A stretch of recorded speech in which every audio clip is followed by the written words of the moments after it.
Good morning, guys. It's Easter Sunday. Did you go out there and find some eggs with candy in them or something? I miss being at the church and having the Easter egg hunt there. This is the second year we've missed that, and hopefully, though, we'll be able to do it again next year, and maybe we'll make it even bigger than normal to make up for the couple years we haven't been able to do it. But I'm hoping that you at least got to do something fun or cool today. You know what else is special about today, other than the fact that it's super cool candy egg day? It's the 1 year anniversary of these videos. That's right, I made the first one of these videos 1 year ago on April 5th, 2020. That day, I had no idea that 1 year later, I'd still be making these videos for you guys each week. And I'm not complaining. It's just hard to believe that it's already been a year and that this is my 52nd video.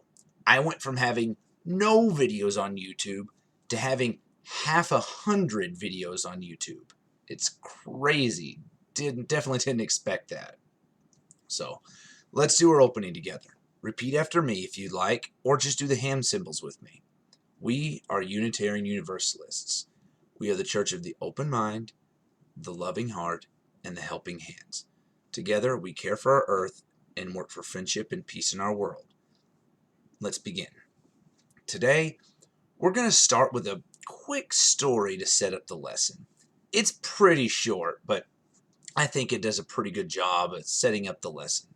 So, without further ado, here's today's story, Sitting on the Answer. A beggar had been sitting by the side of the road for over 30 years. He was wearing old, torn-up clothes, had no shoes, and hadn't eaten anything for a few days. One day, a stranger came walking by.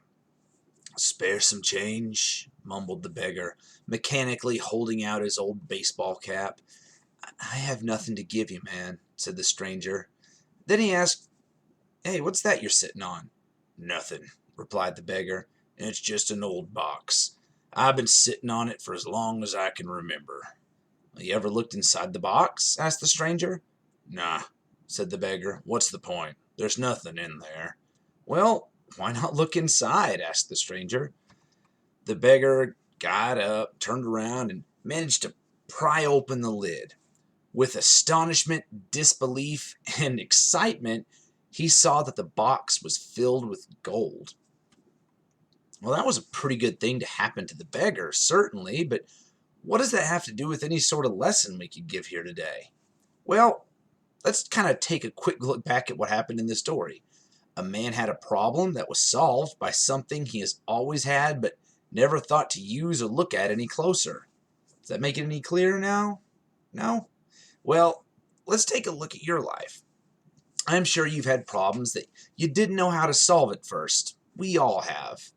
How many times, though, were you able to eventually solve that problem because you remembered something that, like it that had happened before, or that you asked someone you trusted for help? I'm sure that that's happened to you more than once.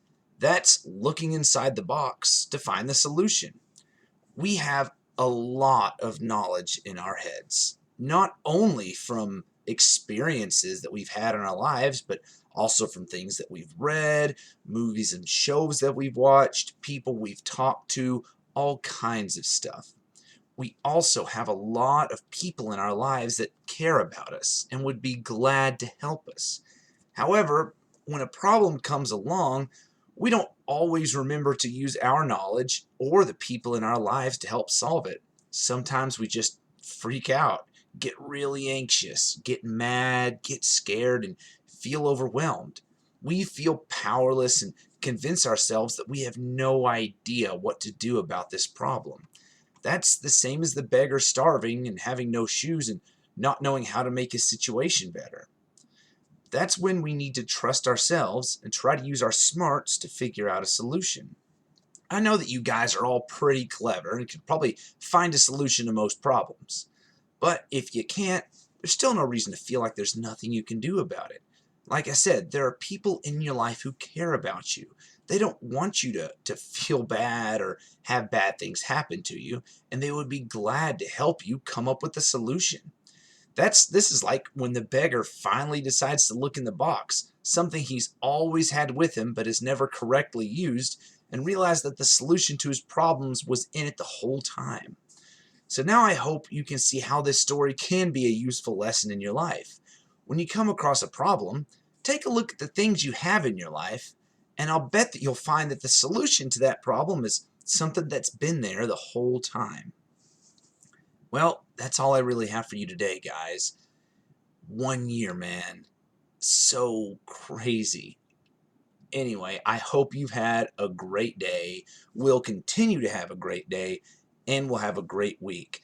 I think some of you guys are taking a STAR test this week, but don't get stressed out. I know you'll do super great on it. Like I said, you're all pretty clever.